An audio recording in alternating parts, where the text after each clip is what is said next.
नमस्कार दोस्तों, मेरा नाम है विमल सिंह बालाजी। स्टडी अड्डा में आप सभी का स्वागत है। बिहार शिक्षक भर्ती फेज 3 को लेकर के प्रीवियस ईयर हम आपको करा रहे हैं। तो इससे पहले जो आपका ये पेपर था 25 अगस्त 2023 वाला हमने देखा था। मेल शिफ्ट में अर्हता परीक्षा 25 अगस्त को हुई थी, परंतु जो मेन पेपर हुआ था मेल शिफ्ट वाला 24 अगस्त 2023 को हुआ था। तो वो अर्हता वाला हम ऑलरेडी देख चुके हैं। नहीं देखा हो साइड में बटन वीडियो आपको दे देंगे। आज हम मेल शिफ्ट वाला जो पेपर है उसकी फेज 1 जो वैकेंसी थी उसका 24 अगस्त 2023 को जो मेन पेपर हुआ था वो देखेंगे यहाँ पर, जिसकी हम मैथ और रीजनिंग आपको जो है यहाँ पर कराएंगे। तो हम स्टार्टिंग जो कर रहे हैं वो रीजनिंग पोर्शन से कर रहे हैं, फिर बाद में मैथ कराएंगे। तो यहाँ पर देखेंगे 105 से रीजनिंग के पोर्शन स्टार्ट हो रहे हैं, परंतु यहाँ पर हुआ क्या था फेज 1 वाली वैकेंसी में कि रीजनिंग में भी आपकी मैथ आई थी। तो आपको यहाँ पर प्रश्न देखने को मिलेंगे। 105 प्रश्न में आरोही क्रम सबसे पहले आपसे जो है वो पूछा गया है। आरोही और अवरोही में अंतर आपको हमेशा पता होना चाहिए। अवरोही में बड़े से छोटे क्रम में आपको अरेंज करना होता है और आरोही में आपका छोटे से बड़े क्रम में। यहाँ पर आपको देखना होगा कौन सी भिन्न सबसे छोटी है। इसको निकालने के लिए आपका सबसे बेसिक जो तरीका होता है वो होता है आप इन्हें सीधे सीधे वैल्यू पॉइंट में निकाल लीजिए। उससे आप निकाल सकते हैं। जैसे 18 को आप 13 से डिवाइड करेंगे तो यहाँ पर जो वैल्यू आएगी वो आपकी 0.722 आएगी। 36-29 को अगर आप देखेंगे तो यहाँ पर आपकी वैल्यू 0.80 आएगी।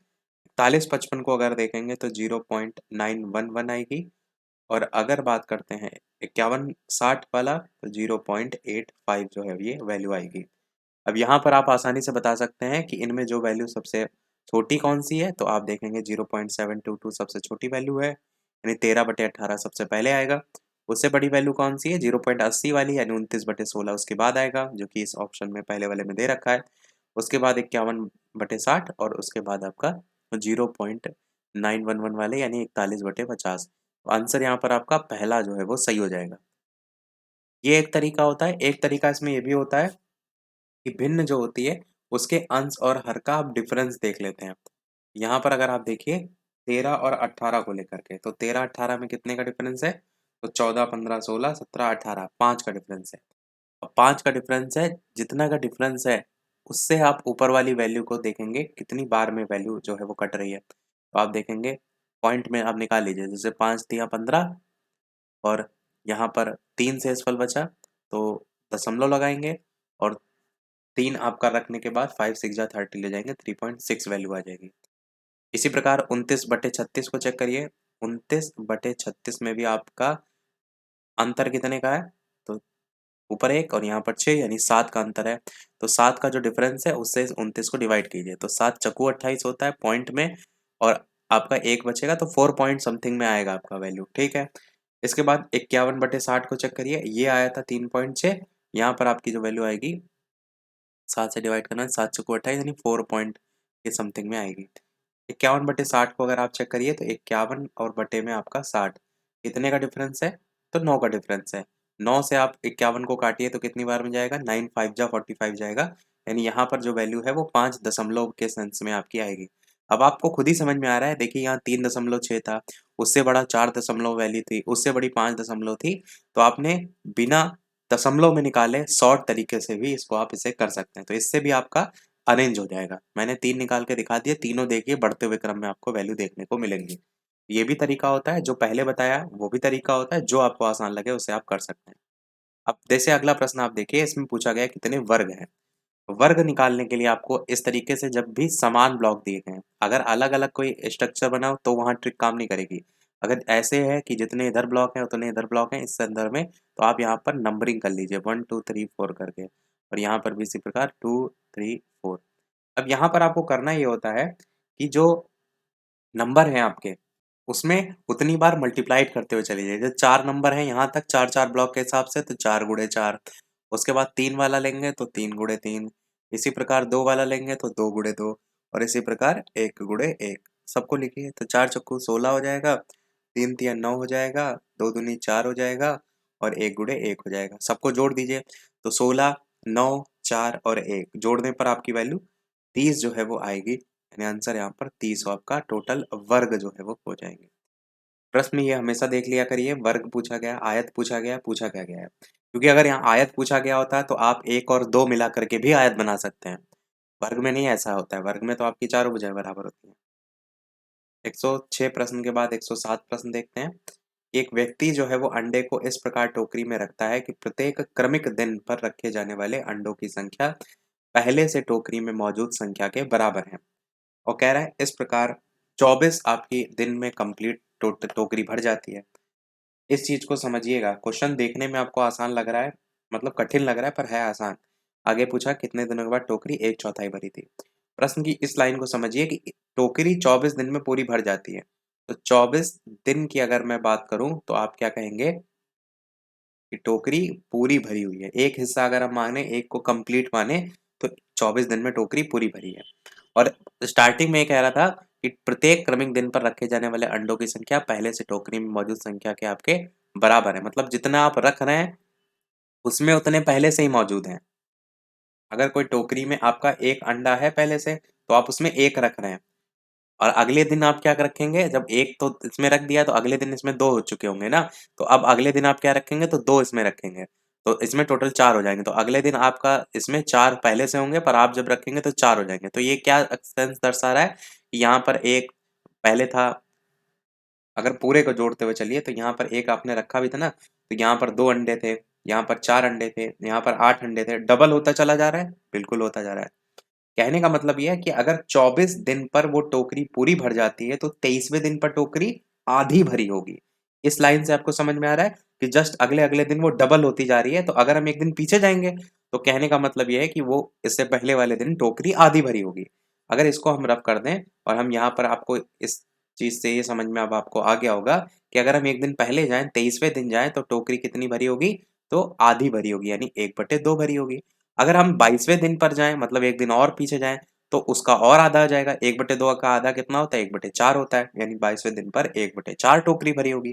प्रश्न में क्या पूछ रहा था, यही तो कह रहा था कि भैया कितने दिनों के बाद जो टोकरी होगी वो 1/4 भरी थी। तो हमने तो निकाल दिया आपके लिए, 22वें दिन 1/4 भरी थी, तो आंसर क्या हो जाएगा, 22वां आपका सही हो जाएगा। है आसान क्वेश्चन, केवल लग रहा होगा आपको कि इतना बड़ा लिखा हुआ है। अगला क्वेश्चन देखते हैं कि दो संख्याओं का योग 480 है, यदि बड़ी संख्या में 2% की कमी की जाती है और छोटी संख्या में 10% की वृद्धि की जाती है। आपसे कह रहा है तो प्राप्त संख्या की बराबर हो जाती है। बड़ी संख्या में 2% की कमी कर रहे हैं तो मान लेते हैं बड़ी संख्या आपका जी या एच, कुछ भी ग्रेटर देन के साइन के तौर पर जी मान सकते हैं। तो जी बड़ी संख्या है, ग्रेटर देन से याद रख सकते हैं, और इसमें 2% की कमी यानी 98% आपका किया जा रहा है, कमी की जाती है, तो 98/100। और छोटी संख्या को स्मॉलर मान लेते हैं तो एस मान लेते हैं, और इसमें 10% की वृद्धि की जाती है, यानी 110 बटे में आपका जो है वो 100। अब आगे कह रहा है तो प्राप्त संख्या बराबर हो जाती है, तो बराबर हमने रख दी है। आपसे इसमें बड़ी संख्या पूछी गई, तो सबसे पहले आप इसे सॉल्व करेंगे तो ये जो डबल जीरो है, इस डबल जीरो से ये डबल जीरो कट जाएगा। यहाँ पर ये एस लिखा है 5 मत समझ लीजिएगा इसको। यहाँ पर 110 है, यहाँ पर 98 है, कटेगा, 2 से काट दीजिए, 2 पंचे 10, एक उधर जाएगा, 2 पंचे 10, यहाँ से कटेगा, 2 चक्कू 8, एक उधर जाएगा, तो 2 नवा 18।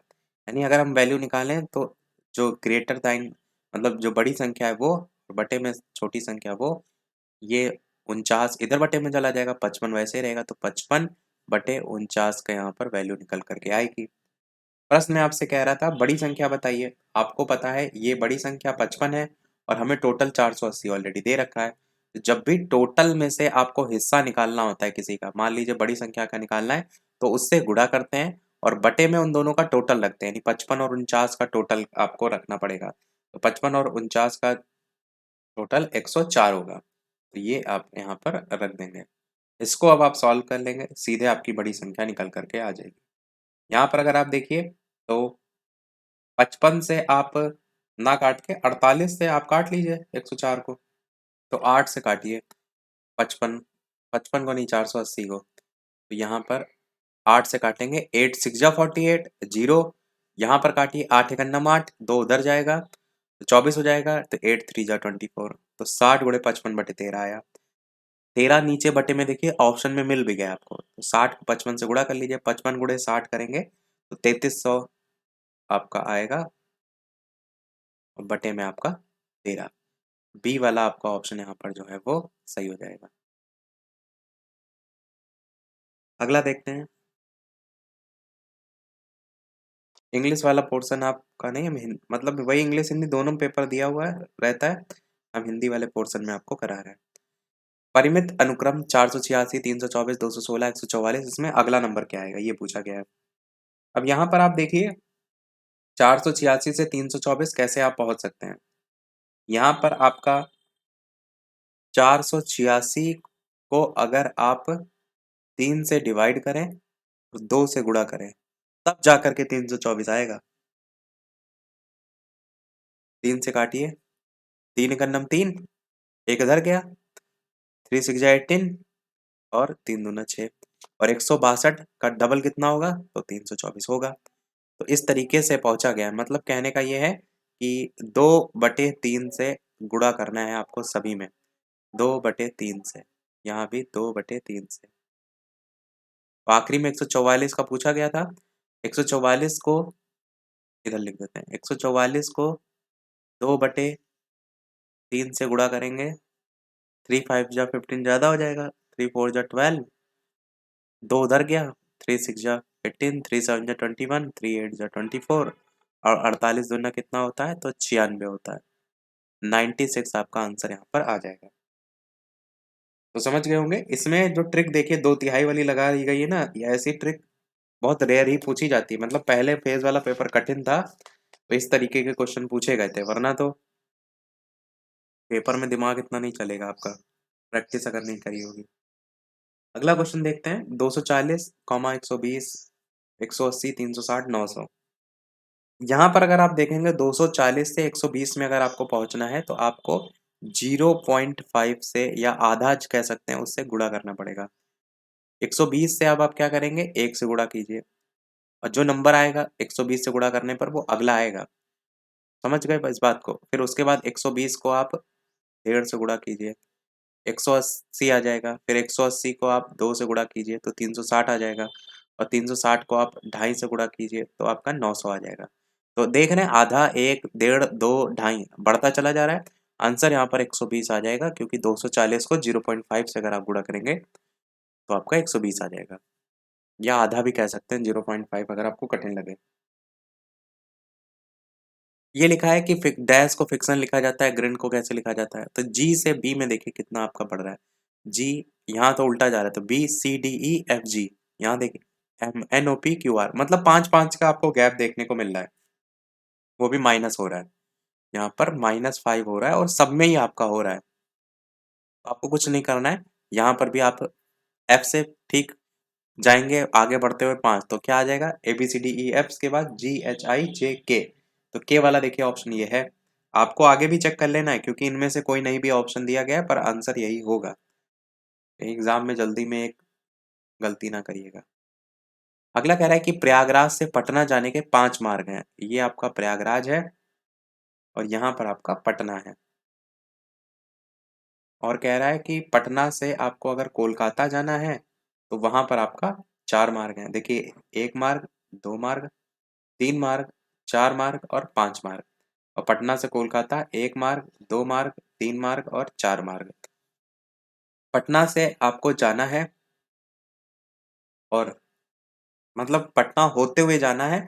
जाना आपको कहाँ से, प्रयागराज से कोलकाता जाना है। पूछ रहा है ऐसे कितने रास्ते हो सकते हैं।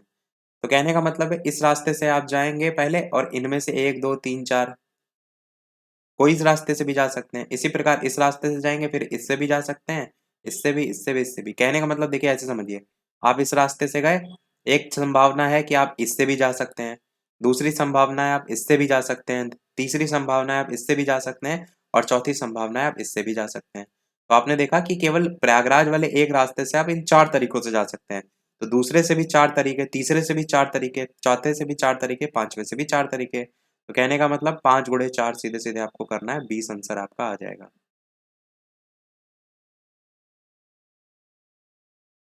सर्वाधिक उपयुक्त कथन का चयन कीजिए। हर वृत्त दीर्घवृत्त है, सही है। कोई वृत्त आपका अति परिवलय नहीं है और हर वर्ग आयत है। तो गलत जो आपका है वो यहाँ पर पूछा गया है कि कथन उपयुक्त सही कौन सा है। तो गलत कोई भी नहीं है।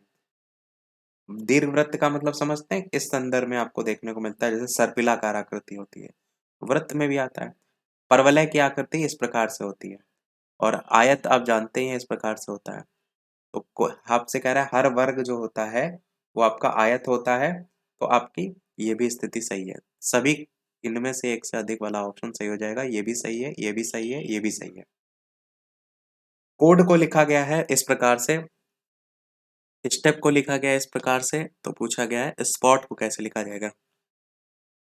इस टाइप के जो क्वेश्चन होते हैं ना, इनमें जो सीधे सीधे दिया गया उसी के अकॉर्डिंग लिख देते हैं। जैसे स्पॉट के लिए एस के लिए देखिए क्या है, तो स्टेप यहाँ पर एस देखने को मिल रहा है, एस के लिए 18 लिखा गया यानी एस के लिए 18 हो जाएगा। 22 देखिए आगे कॉमन भी है, तो पी के लिए आप चेक करेंगे तो 22 यहाँ पर भी, यानी इन दोनों में से कोई आंसर होगा। ओ के लिए आपको देखना है, तो ओ के लिए कोड दूसरे नंबर पे ओ लिखा हुआ है। यहाँ पर आप देखेंगे तो एक 5 आपका कोड रहेगा जहां तक कि, क्योंकि 15 के बाद 16 है। देखिए 1 2 3 4 है, 1 2 3 4 मतलब डबल डबल डिजिट है, तो 5 नहीं होगा, 16 जो होगा वो आपके लिए ओ का कोड होगा।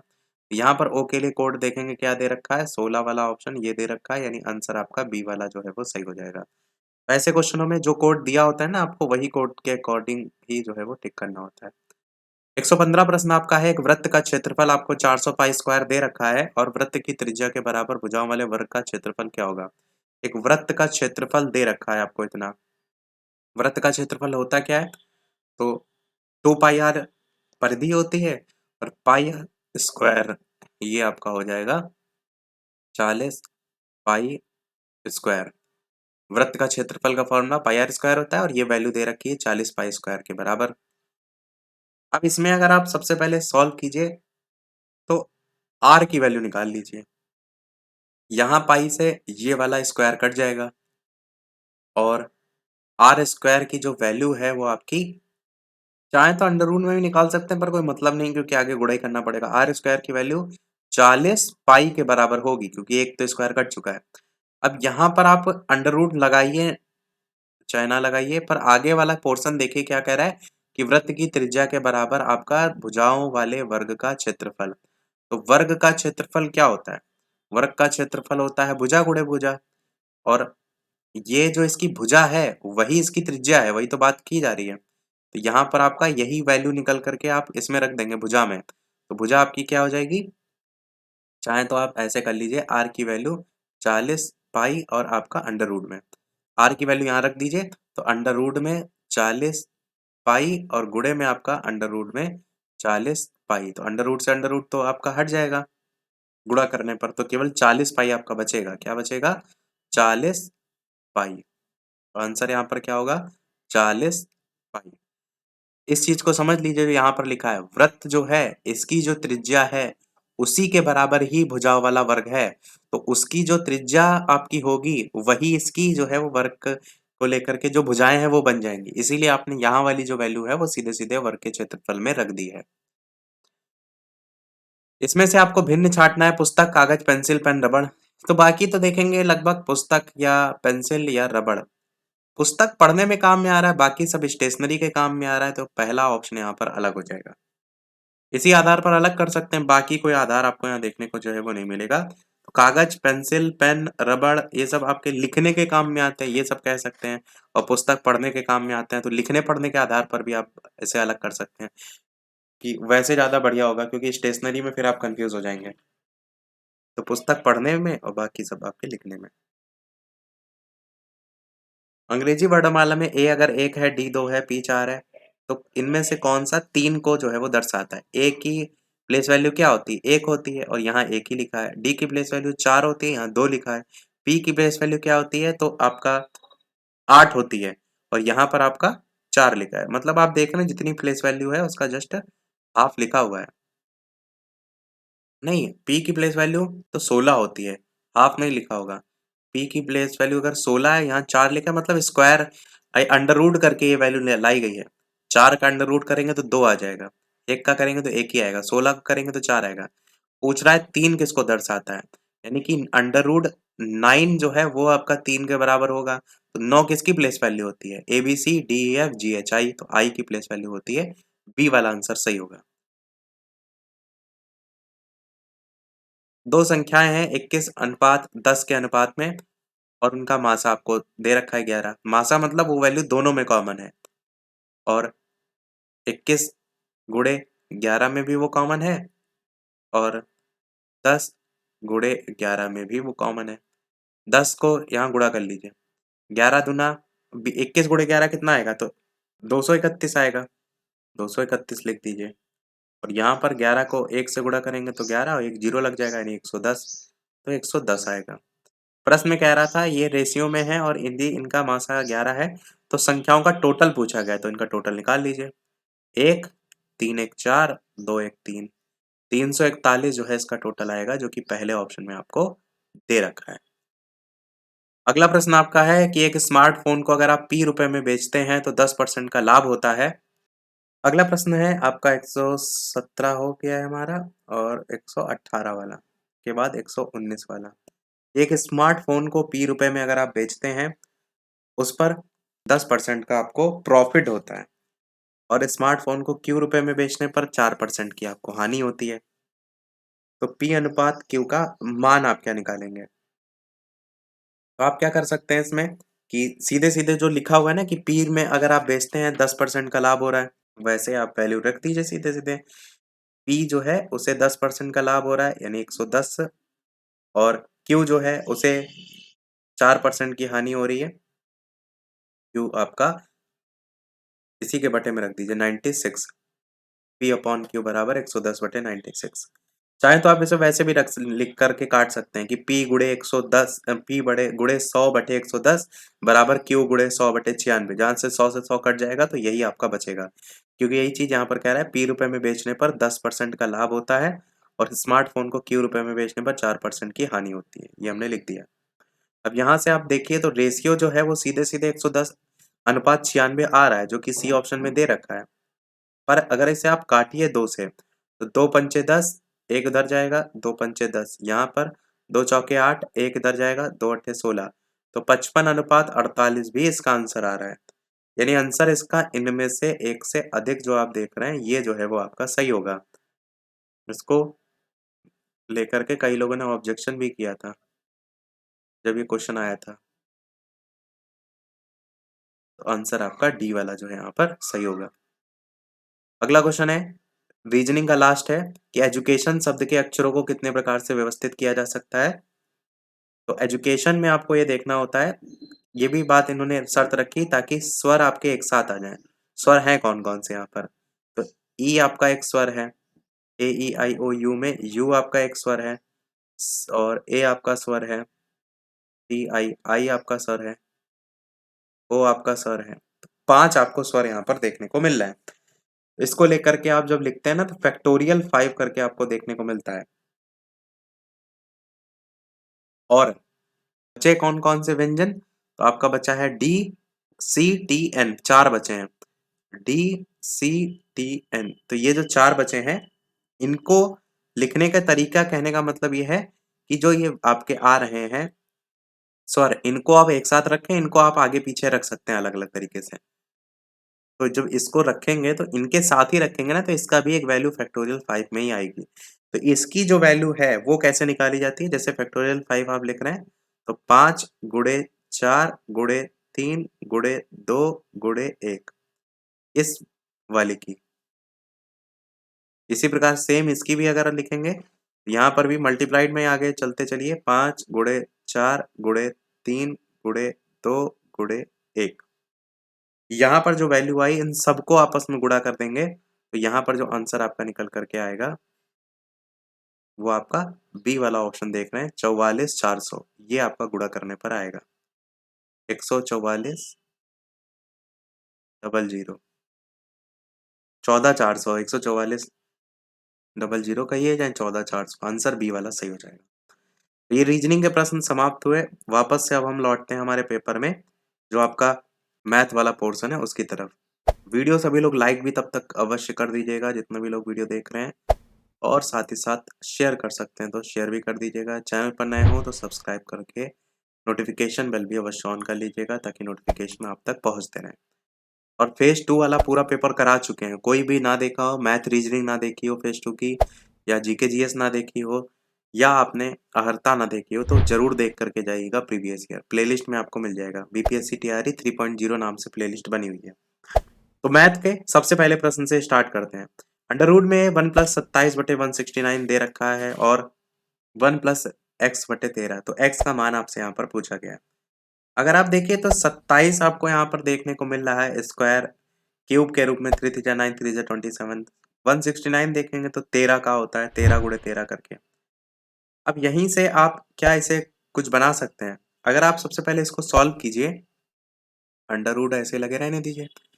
169 आप एलसीएम लीजिए, 169 जाएगा तो ऊपर आ जाएगा 169 प्लस 169 एक बार में जाएगा तो ऊपर से गुणा होकर के आएगा 27, और बराबर में जो आपकी वैल्यू दे रखी है उसको आप अभी ऐसे रहने दीजिए 1+x/13 नाम से। इसको अगर आप सॉल्व कीजिए, 169 में 27 जोड़ेंगे तो कितना आएगा, 9 10 11 12 13 14 15 16, यानी कि 6 लास्ट में आ रहा है, यानी कि आपका ये 14 का स्क्वायर जाकर के कहीं ना कहीं बनने के चांसेस रहेंगे और 196 आएगा आपका ऊपर। बटे में देखेंगे तो 169 आपका आएगा नीचे। बराबर में देखेंगे तो 1+x/13 आपका यहाँ पर भी जो है वो आया। अब 196 जो आप देख रहे हैं ये किसका जो है वो आपका स्क्वायर होता है, तो ये आपका 14 का होता है। तो ऊपर आज बचेगा 14 जब अंडर रूट से बाहर निकालेंगे, और नीचे वाला बचेगा 13, 1+x/13। अब ये जो आप देख रहे हैं एक वैल्यू, आप ये भी कर सकते हैं कि x/13 जो है उसको एक तरफ कर लें। अच्छा, एक चीज ध्यान देने वाली ये भी है कि जब आपने इसको अंडर रूट से बाहर निकाला है तो ये 14/13 जो है वो प्लस माइनस दोनों का बचेगा।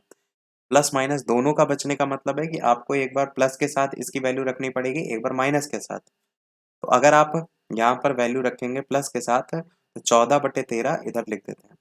तो इधर आप एक बार रखिए प्लस के साथ, तो 14/13 बराबर में क्या रखेंगे, 1+x/13।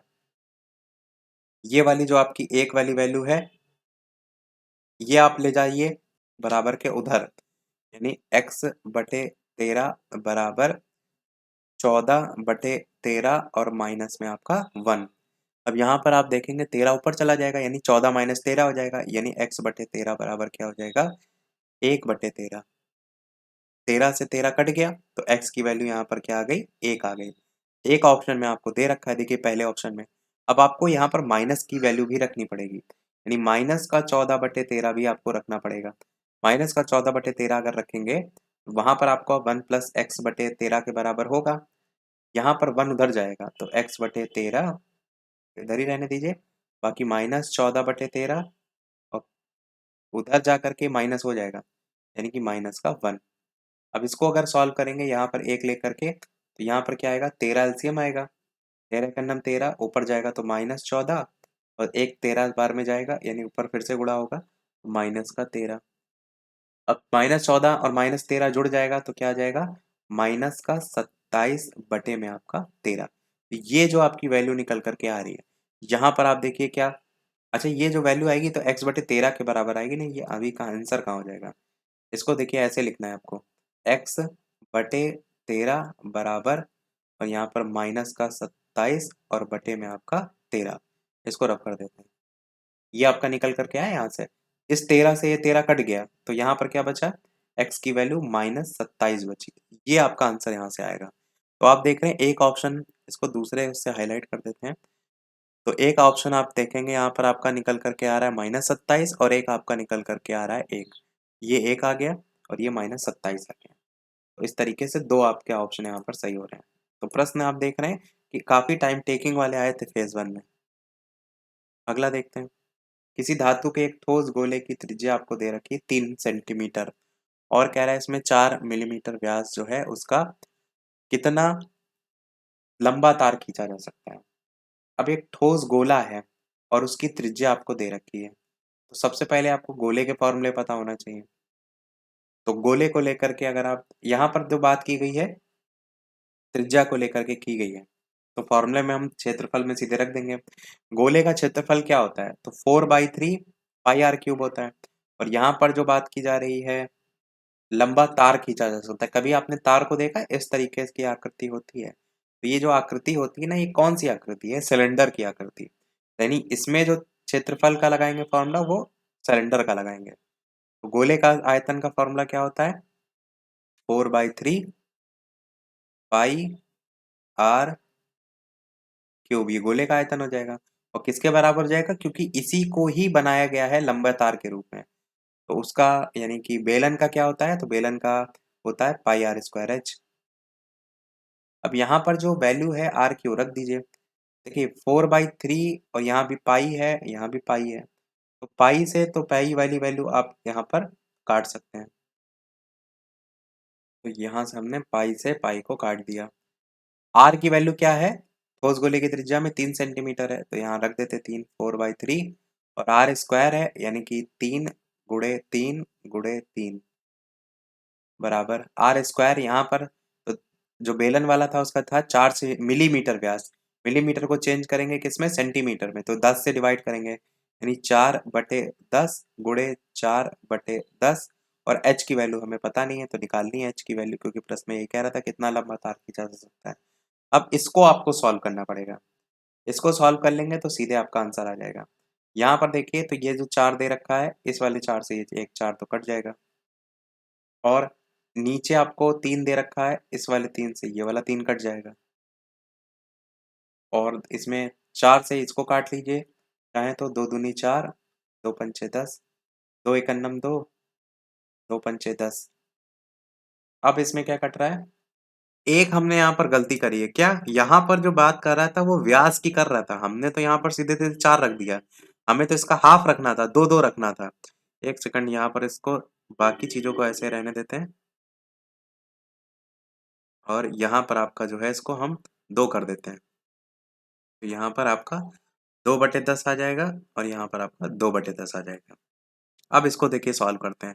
तो 2 दूनी 4, ये 4 से ये वाला 4 कट जाएगा, ये वाला 3 से ये 3 कट जाएगा, बचा क्या? 10 दो 10 10 जा 100 और 3 3 जा 9। तो 100 गुणे 9 करेंगे तो 900 आपका आंसर यहाँ से जो है वो आएगा। और 900 जो आएगा वो वैल्यू आपकी आएगी सेंटीमीटर में। और सेंटीमीटर को आपको प्रश्न में देखिए वैल्यू सब मीटर में दे रखी है, यानी 9 मीटर में आपका आंसर यहाँ से जो है वो आएगा, जो कि आपको बी वाले ऑप्शन में दे रखा है। अगला क्वेश्चन देखते हैं कि एक फर्नीचर विक्रेता को 30 कुर्सियों के बेचने पर 6 कुर्सियों के विक्रय मूल्य के बराबर हानि होती है। 30 जब वो बेचता है, 6 कुर्सियों के विक्रय मूल्य के बराबर हानि होती है। तो हानि प्रतिशत आपका पूछा गया है। तो हानि प्रतिशत मतलब कितनी आपकी हानि हो रही है? 6 की हानि हो रही है। और 30 कुर्सियां जब बेचता है 6 के बराबर हो रहा है, मतलब 30 + 6, सीधे सीधे टोटल जोड़ दीजिए और गुणे में लगा दीजिए आपका 100। तो 6/36 गुणे में आपका 100, काटेंगे 6 का नम 6, 6 छंग 36, 100/6 आपका कितना होता है? 16 सही 2/3%। अगला क्वेश्चन है प्रश्न नंबर 4। यहाँ पर रफ करना पड़ेगा। तो यहाँ पर ऑप्शन से कर सकते हैं प्रश्न को, कि कह रहा है 2 अंकों की संख्या के अंकों का गुणनफल 36 है और आखिरी में संख्या ही पूछा गया है। मतलब पहले को चेक करिए, 8 4 जा 32 होता है, नहीं ऑप्शन होगा। 7 3 जा 21 होता है, नहीं होगा। 9 4 जा 36 होता है, ये चेक करिए। कह रहा है अगर इसमें से आप 45 घटा देते हैं, 49 में से अगर आप 45 कह रहा है घटा देते हैं तो अंक आपस में बदल जाते हैं। तो 5 4 9 होगा, 4 में 4 0। क्या अंक बदले? नहीं बदले, यानी ये भी ऑप्शन नहीं होगा। जब कोई नहीं होगा तो आंसर इनमें से कोई नहीं आपका ऑप्शन हो जाएगा। देखिए आप आसानी से ऑप्शन से कर सकते हैं। एक्चुअल में वो संख्या कौन सी होगी? तो 94 वो संख्या होगी। 9 चौक 36 और इसमें से अगर आप 45 को घटाते हैं तो 14 में से 5 आपका जाएगा, 9 बचेगा। और यहाँ एक हासिल ले चुके हैं, यहाँ 8 बचेगा, 8 में 4 घटाएंगे तो 49 हो जाएगा। तो आपने देखा कि संख्या 94 जो थी वो 49 में कन्वर्ट हो गई, संख्या के अंक आपस में बदल गए। अगला क्वेश्चन आपसे कह रहा है कि अगर a + b + c बराबर आपका 0 है और a² + bc ऐसे करके आपकी वैल्यू दे रखी है, तो आपसे पूछा गया है कि मान आपको जो है वो बताना है। a² + bc अपॉन प्लस जो है वो b² प्लस इस प्रकार से जो आपका, इसमें एक छोटी सी फॉर्मूला आपको अगर वैल्यू पता है कि जब भी a + b + c बराबर 0 दे रखा होगा, उस कंडीशन में आपका ये होता है कि a³ + b³ + c³ की जो वैल्यू है वो आपकी 3bc के बराबर होती है, 3abc के बराबर। a³ + b³ + c³ की वैल्यू 3ABC के बराबर होती है। ये आपको अगर पता है तो आसानी से कर लेंगे। अब जो यहाँ पर वैल्यू लिखी थी उसको लिख लेते हैं। ए स्क्वायर बटे में आपका BC प्लस बी स्क्वायर बटे में आपका CA प्लस C स्क्वायर बटे में आपका जो है वो AB। यहाँ पर देखिए ABC नीचे आपका LCM आ जाएगा। यहाँ पर हम क्या लिख सकते हैं, ABC लिख देते हैं। यहाँ से BC कट जाएगा तो A ऊपर गुणा हो जाएगा यानी A क्यूब आ जाएगा, प्लस सेम यहाँ पर आपका B क्यूब हो जाएगा, प्लस यहाँ पर आपका C क्यूब हो जाएगा। अब ये जो वैल्यू आपकी आएगी इसमें ही मैंने क्या कहा कि A cube plus B cube plus C cube, इसकी वैल्यू क्या होती है 3ABC के बराबर होती है, जो कि अगर कंडीशन हो A plus B plus C बराबर 0, तो यहाँ पर आप क्या रख देंगे 3ABC और बटे में आपका ABC पहले से था ही, तो ABC से ABC कट गया, कितना बचा 3 बचा, आंसर क्या हो गया 3 आपका हो गया। अगला क्वेश्चन देखते हैं। अगला क्वेश्चन कह रहा है कि 4x प्लस 4 की पावर x प्लस 1 प्लस 4 की पावर माइनस पावर में 1 माइनस एक्स, तो 10 का हल क्या होगा।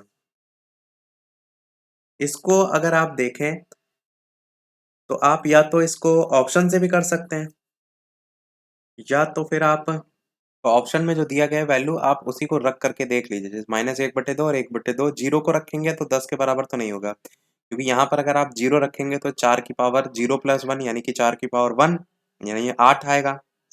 8 नहीं, यहाँ पर 4 आएगा, और यहाँ पर 4 की पावर 1 माइनस एक्स, यानी कि यहाँ पर भी 1 माइनस 0 रखेंगे एक्स की जगह, तो यहाँ पर भी आपका 4 ही आएगा। 4 4 मिल करके 10 नहीं होगा, 8 ही होगा, तो जीरो मत रखिए। 1/2 रख के देखिए सबसे पहले। 4 की पावर अगर 1/2 रखेंगे तो आप यहाँ पर 4 को सबसे पहले 2 की पावर 2 में तोड़ लीजिए।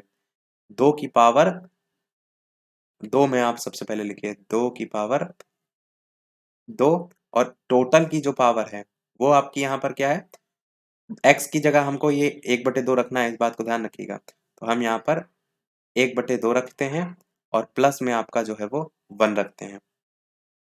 उसके बाद सेम आगे भी रख देते हैं, तो 4 की पावर, इसको भी यहीं बदल देते हैं, 2 की पावर आपका 2 और टोटल की पावर 2, 1/2 रखेंगे और माइनस में आपका जो है वो 1, नहीं एक्स को पहले रखिए ना, 1 माइनस और फिर आपका 1/2।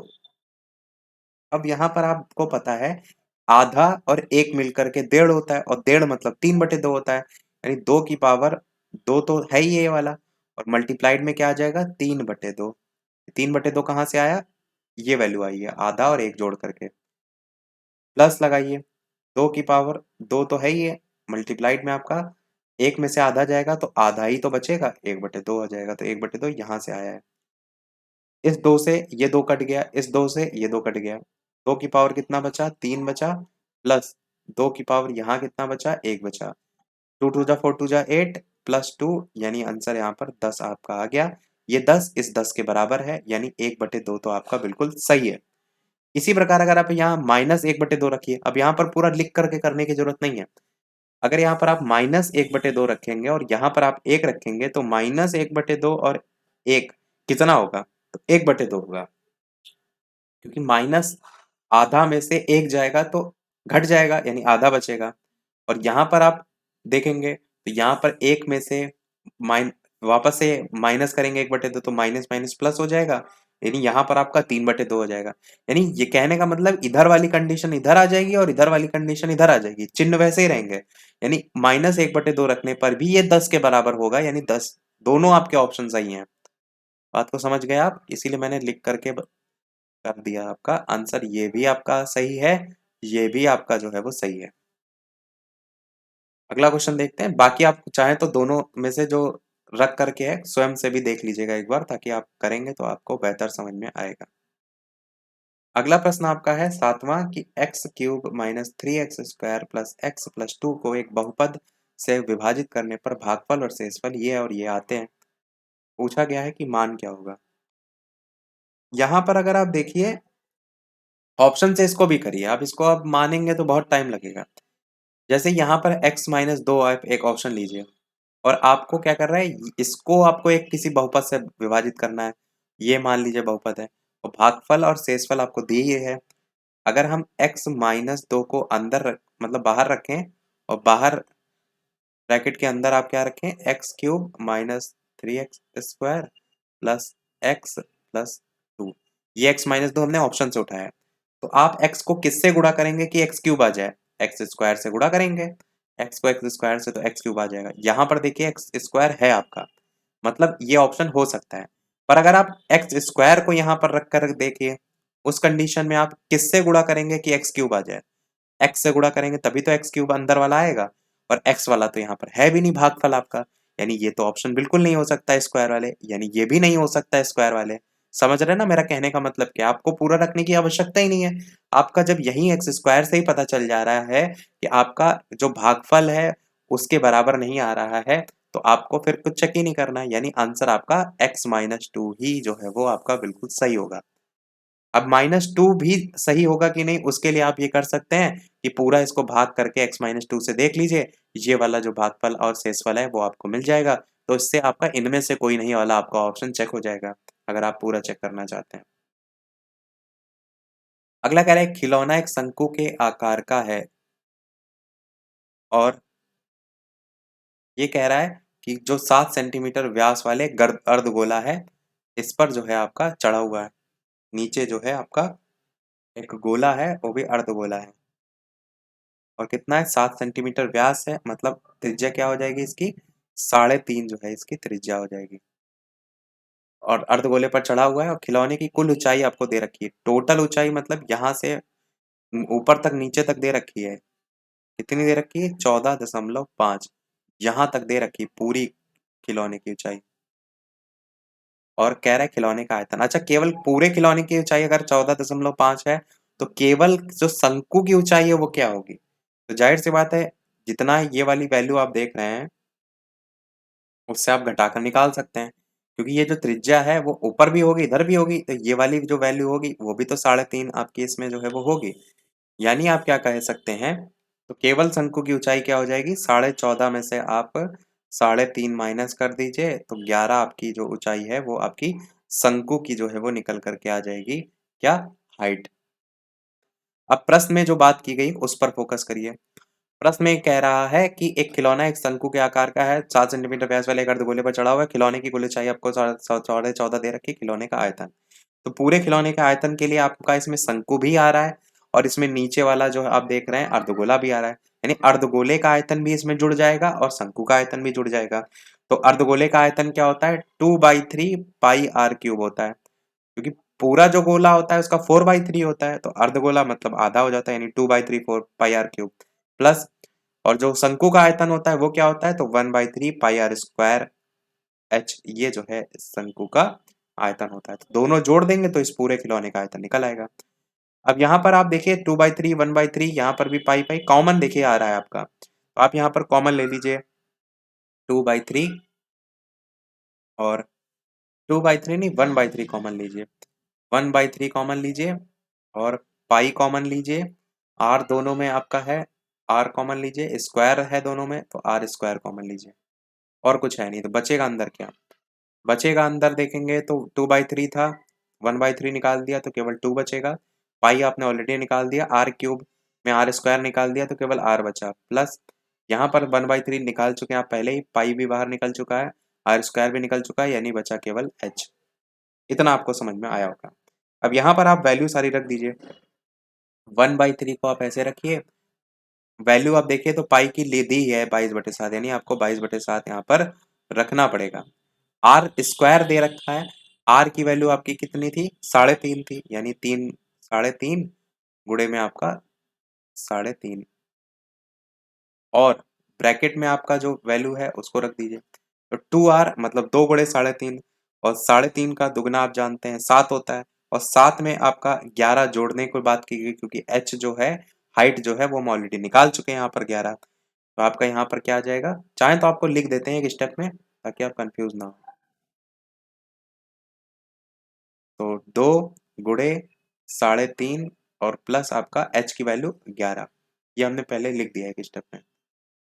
अब यहाँ पर आप इसे सॉल्व कीजिए, देखिए बाकी सॉल्व करने का तरीका ये है कि आप पॉइंट से जो 3.5 में लगे हुए हैं, इनको आप पॉइंट हटा करके जो है वो 0 बढ़ा लीजिए। पॉइंट हटाएँगे, यहाँ एक 0 आ जाएगा, यहाँ पॉइंट हटाइए, यहाँ एक 0 आ जाएगा। 7 से 35 को काट दीजिए और 5 से काट दीजिए बटे में 2, ये जोड़ देंगे तो कुल मिला करके जोड़ने घटाने पर वो आप कर लीजिएगा 231 सेंटीमीटर क्यूब आपका आंसर आएगा, जो कि आपका पहले ऑप्शन में यहाँ पर दिया हुआ है। अगला क्वेश्चन देखते हैं आपका प्रश्न नंबर 8 के बाद प्रश्न नंबर 9। 9वां प्रश्न आपका है कि किसी क्लब में सभी सदस्य या तो तंबोला या रम्मी में भाग लेते हैं। 320 ऐसे हैं जो रम्मी में भाग लेते हैं और 350 ऐसे हैं जो तंबोला में भाग लेते हैं और 220 ऐसे हैं जो दोनों में भाग लेते हैं। ये तो आप इस तरीके से बनाते हैं, 220 दोनों में कॉमन है, 320 एक तरफ रख लीजिए, 350 एक तरफ रख लीजिए, जो दोनों में कॉमन है वो इनमें से घटा दीजिए और घटाने पर आपका जो वैल्यू आएगी उसी से आप निकाल सकते हैं कि केवल क्लब में कितने सदस्य हैं। तो 220 अगर इस 320 वाले में से आप घटाएंगे तो कितना बचेगा?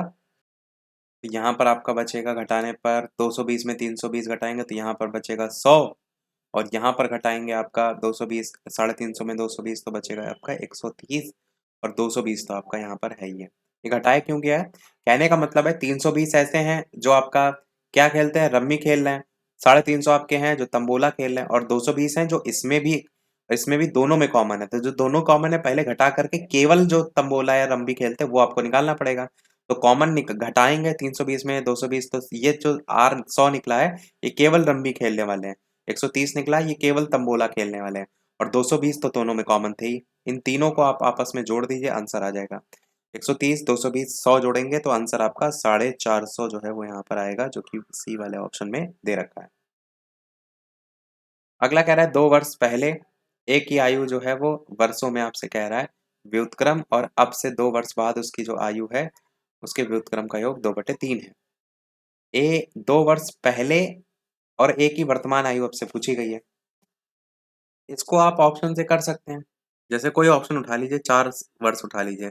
2 वर्ष पहले ए की आयु क्या रही होगी? 2 रही होगी। अभी क्या है? तो 4 है और कह रहा है अब से 2 साल बाद उसकी जो आयु है तो वो 6 रही होगी। तो अब से 2 साल बाद उसकी आयु के व्युत्क्रम, इसका व्युत्क्रम क्या होगा? 1/6 होगा और इसका जो योग है एरो बना के लिख देते हैं। 2 वर्ष पहले कह रहा है ए की आयु, दो अभी जो है वो 4 साल का है क्योंकि वर्तमान आयु पूछी गई तो हमने एक 4 ऑप्शन ले लिया। 2 साल पहले ए की आयु का व्युत्क्रम, तो इसका व्युत्क्रम क्या होगा? 1/2 और कह रहा है अब से 2 साल बाद उसकी आयु के व्युत्क्रम, तो इसका एक व्युत्क्रम क्या होगा? तो 1/6 और इनका कह रहा है टोटल जो है वो 2/3 के बराबर होगा।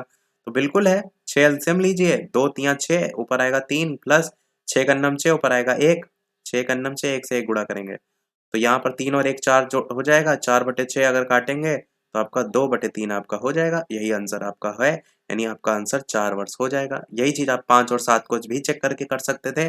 अब यहाँ पर एक्स मान के करते तो ये कर सकते थे कि एक एक्स मानते, 2 वर्ष पहले x-2 मानते, फिर 2 वर्ष बाद x+2 मानते, फिर उससे समीकरण बनाते कि 1/x-2 1 + 1/x-2 बराबर 2/3 के होता है। फिर वहां से उसको सॉल्व करते तो वहां से जो वैल्यू निकल करके आती वो आपकी आती, पर उसमें थोड़ा समय ज़्यादा लगता। अगला प्रश्न देखते हैं 11।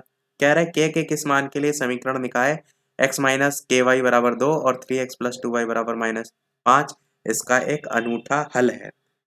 अनूठा हल का मतलब इसमें ये होता है a1 बटे में आपका b1 बराबर नहीं होना चाहिए b1 अपॉन में आपका b2 के। अभी a1 b1 क्या है ये आपको पता है, जो भी समीकरण लिखे होते हैं इससे आप कंपैरिजन करेंगे ax² plus bx plus c बराबर 0 से।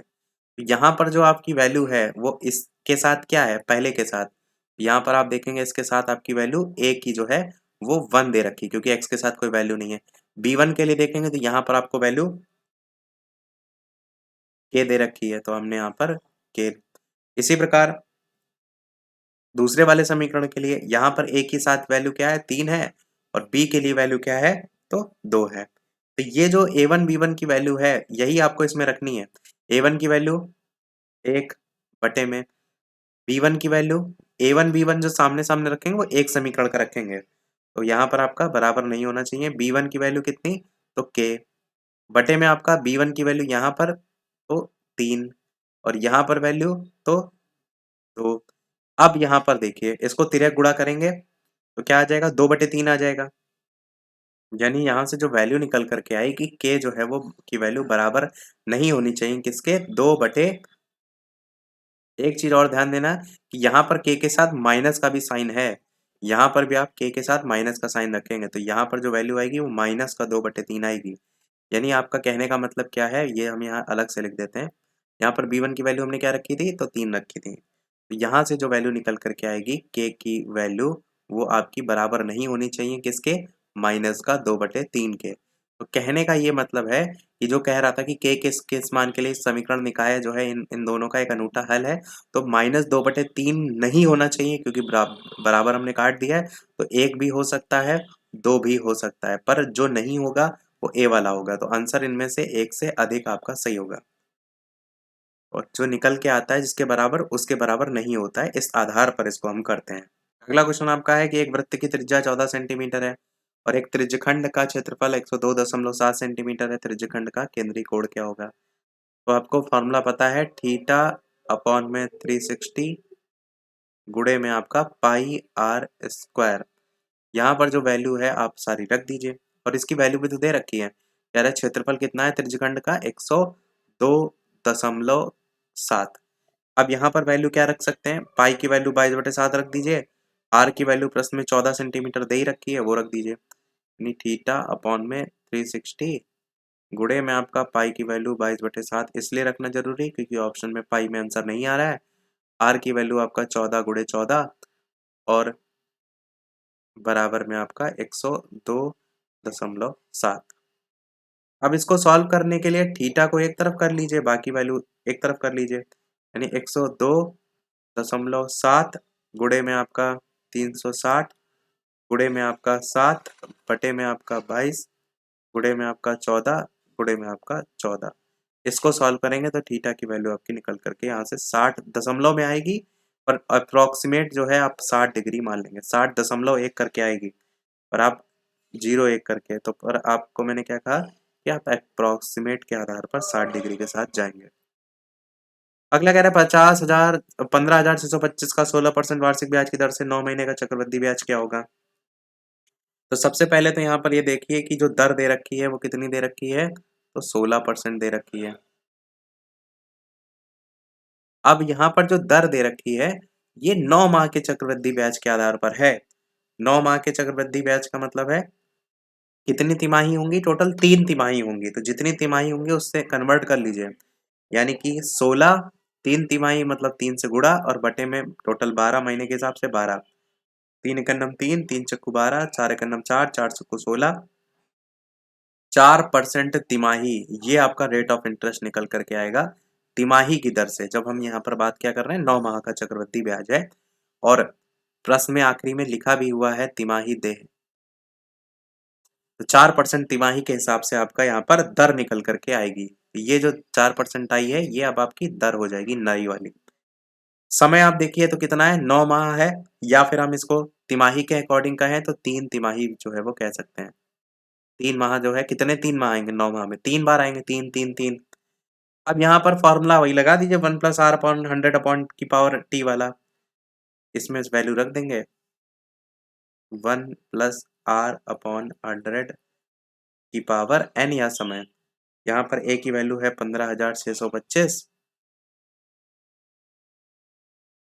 1+r की वैल्यू है 4 बटे में आपका 100 पावर में आपका 3। इसको सॉल्व करेंगे तो यहाँ से वैल्यू निकल करके आएगी 17,576। ये जो निकल करके आया है ये चक्रवृद्धि ब्याज है, और प्रश्न में आपसे क्या कह रहा है, चक्रवृद्धि ब्याज क्या होगा। चक्रवृद्धि ब्याज नहीं कहेंगे, इसको हम अमाउंट कहेंगे। प्रश्न में आपसे जो पूछा गया है कंपाउंड इंटरेस्ट, कंपाउंड इंटरेस्ट का फॉर्मूला क्या होता है, तो जो आपका अमाउंट होता है उसमें से प्रिंसिपल माइनस कर देते हैं, ए माइनस पी होता है। तो यहाँ पर जो वैल्यू आपकी निकल करके आई है 17,500, ये 76 लिखा हुआ है, 76 है, 67 नहीं है।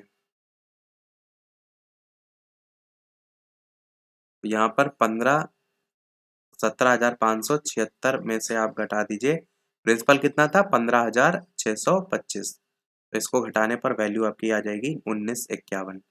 आंसर आपका 1951 जो कि बी ऑप्शन में दे रखा है, ये आपका सही होगा। कोशिश हमने की है कि कोई भी चीज़ आपको छोड़े नहीं, हर एक-एक चीज़, हर एक-एक स्टेप तक बताया। पर जहाँ पर टाइम बच सकता है, हम कोशिश कर रहे हैं कि वहाँ पर समय जो है वो बचा भी दें। क्योंकि मेन जो बेसिक कैलकुलेशन है वो तो आप कर ही लेंगे। अगला है आपका प्रश्न, यदि समीकरण 3k² माइनस 25k इसका वैल्यू 0 के बराबर है, मूलों का गुणनफल कह रहा है 3 है, तो k का मान क्या होगा? इसको लेकर के आपको पता है कि फॉर्मूला होता है क्या कि अगर समीकरण इस तरीके से दे देते हैं तो हम क्या करते हैं, जो अल्फा और बीटा कण है मूल कण अगर के तौर पर मान लें, तो जो अल्फा बीटा वाला का फॉर्मूला होता है वो आपका क्या होता है, अल्फा इंटू बीटा बराबर सी अपॉन ए करके। अब यहाँ पर वैल्यू मल्टीप्लाइड की ऑलरेडी दे रखी 3, तो हमने 3 रख दिया। सी की वैल्यू क्या हो जाएगी, तो सी की वैल्यू यहाँ पर देखिए, तो के और 8 ये वाली सी की वैल्यू है, ये वाली जो है वो बी की वैल्यू है और ये वाली ए की वैल्यू है। ax² plus b x plus c बराबर 0, इसी से कंपैरिजन करके हम निकालते हैं। तो k प्लस 8 बटे में a की वैल्यू क्या है, तो यहाँ पर 3 देखने को आपको मिलेगी। अब इसको सॉल्व कर लीजिए, 3 तिया 9 हो जाएगा, यानी k प्लस 8 बराबर आपका 9 हो जाएगा और k की वैल्यू अगर निकालेंगे तो 8 उधर जाकर माइनस हो जाएगा, 1 आ जाएगा। 1 आपका आंसर पहले ऑप्शन में दे रखा है। अगला क्वेश्चन लॉग वाला दे रखा है कि लॉग बेस में √2 32 का मान क्या होगा। 32 कितने का स्क्वायर होता है, लॉग बेस में आपका √2 लिखा हुआ है, 32 जो है वो कितने का होता है, तो 2 टू जा 4 टू जा 8 टू जा 16 टू जा 32, यानी कि 32 2 की घात 5 के बराबर होता है। तो आप यहाँ पर क्या लिख सकते हैं, 2 की घात 5 के बराबर। पर अगर यही वैल्यू हम रूट में लिखना चाहें, क्योंकि बेस में आपका रूट है, तो हम इसी को क्या लिख सकते हैं, रूट अगर वैल्यू लगा दें तो इसका जस्ट डबल हो जाएगा, तो √2 की वैल्यू 10 हो जाएगा। ब्रैकेट लगा देते हैं ताकि कंफ्यूज आप ना हो। ऐसा हमने क्यों किया, क्योंकि बेस में आपका रूट दे रखा है, यहाँ भी रूट है, ये जब आपकी वैल्यू हो जाती है तो उसकी वैल्यू 1 हो जाती है ना, इसलिए हमने ऐसा किया। अब लॉग की पावर m की पावर n का मतलब क्या होता है, फॉर्मूला क्या होता है, n आगे आ जाता है, n log m हो जाता है, यानी 10 आगे आ जाएगा, log और बेस में आपका √2 था ही है और ऊपर भी आपका √2 रहेगा। ये √2 जब बेस और ये दोनों बराबर हो जाते हैं तो इसकी वैल्यू 1 होती है, तो यहाँ पर 10 गुणे 1 हो जाएगा और 10 गुणे 1 मतलब 10 हो जाएगा, जो कि आपको सी वाले ऑप्शन में दे रखा है। अगला कह रहा है एक समकोण त्रिभुज की ऊंचाई उसके आधार से 6 सेंटीमीटर, इसको आप ऑप्शन से कर सकते हैं। यहाँ पर कह रहा है दो भुजाएं अन्य क्या होंगी, अगर कोई समकोण त्रिभुज है और इसमें कह रहा है इसकी जो हाइट है वो उसके एक आधार से, यानी आधार यहाँ पर कुछ रहा होगा, उससे 6 सेंटीमीटर कम है, 6 सेंटीमीटर कम है, यानी कि एक 6 सेंटीमीटर ज्यादा रही होगी। और ये भी कह रहा है कर्ण जो है वो आपका अंडर रूट में 218 आपको दिया गया है। अब यहाँ पर ये कह रहा है दो भुजाएं आपको बताना है, मतलब ये दोनों भुजाएं आपकी क्या होंगी। आपको पता है जो समकोण त्रिभुज होता है पाइथागोरस प्रमेय लगता है, कर्ण का स्क्वायर बराबर लंब का स्क्वायर प्लस आधार का स्क्वायर, इस प्रकार से। तो यहाँ पर कर्ण का जो स्क्वायर है ये आपका इस लंब के स्क्वायर प्लस आधार के स्क्वायर बराबर होना चाहिए। ऑप्शन में दो भुजाएं दे रखी हैं, 5 का स्क्वायर करेंगे 25 होगा, 11 का स्क्वायर करेंगे 169 होगा। अगर 169 और आप 25 को जोड़िए हो तो क्या आपका ये पहुंचेगा 194 के करीब पहुंचेगा, तो यहाँ तो नहीं होगा। 9 का स्क्वायर 81 होगा, 15 का 225 होगा, ये तो ज्यादा ही निकल जाएगा। 10 का स्क्वायर 100 होगा, 100 और 16 का स्क्वायर 256 आपका होगा। तो यहाँ पर आपको देखने को क्या मिल रहा है कि आपका इन ऑप्शन में से कोई भी आपका फिट नहीं बैठ रहा है यहाँ पर, तो आप इनमें से कोई नहीं ऑप्शन जो देख रहे हैं वो जो है वो यहाँ पर सही होगा, इनमें से कोई नहीं। और वाकई में वो भुजाएं होंगी क्या, जो ये दो पूछी गई हैं, तो एक भुजा निकल करके आपकी आएगी 7 और दूसरी जो भुजा निकल करके आएगी वो आएगी 13। 7 का स्क्वायर करेंगे 49 और 13 का स्क्वायर करेंगे 169, दोनों को जोड़ेंगे 218, अंडर रूट के बराबर आ जाएगा। अंडर रूट क्यों, क्योंकि आपको पता है कर्ण का स्क्वायर होता है तो वही जाके अंडर रूट लग जाता है, तो इसलिए दो कोई ऑप्शन नहीं सही होगा, इनमें से कोई नहीं आपका ऑप्शन होगा। उम्मीद करते हैं मैथ के सारे प्रश्न आपके 16 ही आते हैं इसमें, तो आपको सारे समझ में आए होंगे। कोई चीज ना समझ में आए तो कमेंट में पूछ लीजिएगा। वीडियो को समाप्त करने से पहले एक प्रश्न हम आपसे भी पूछेंगे, और जो 20 प्रश्न यहाँ का देख रहे हैं ये सेम क्वेश्चन आपको देखने को मिला था, कहाँ देखने को मिला था, जो टीआरई 2.0 वाला पेपर हुआ था, कराया था मैंने आपको जीके जीएस वाला कल ही पेपर। वहां पर आपने देखा था प्रिज्म से गुजरने पर सबसे अधिक अपवर्तित होने वाला प्रकाश, रंगीन प्रकाश कौन सा है, पीला है, बैंगनी है, नीला, इनमें से एक से अधिक या इनमें से कोई नहीं। तो अपना आंसर वीडियो के मेन कमेंट में बताइएगा, क्योंकि कल बता चुके हैं इसीलिए यहाँ पर आप पूछ रहे हैं। इसके अलावा इतनी ढेर सारी मेहनत आपके लिए कर रहे हैं, तो वीडियो लाइक सभी लोग अवश्य करते रहिएगा ताकि मोटिवेशन हमें भी मिलता रहे और भी बाकी जो फीमेल शिफ्ट है, उसका भी कराना बाकी है। अभी इस मेल शिफ्ट वाली की जीके जीएस भी कराना जो है वो बाकी है, वो भी हम आपको करा देंगे। आज के वीडियो में इतना ही रखते हैं फिर मिलते हैं अगले वीडियो में कुछ नए प्रश्नों के साथ, नए टॉपिक के साथ। तब तक के लिए सभी को नमस्कार, जय हिंद।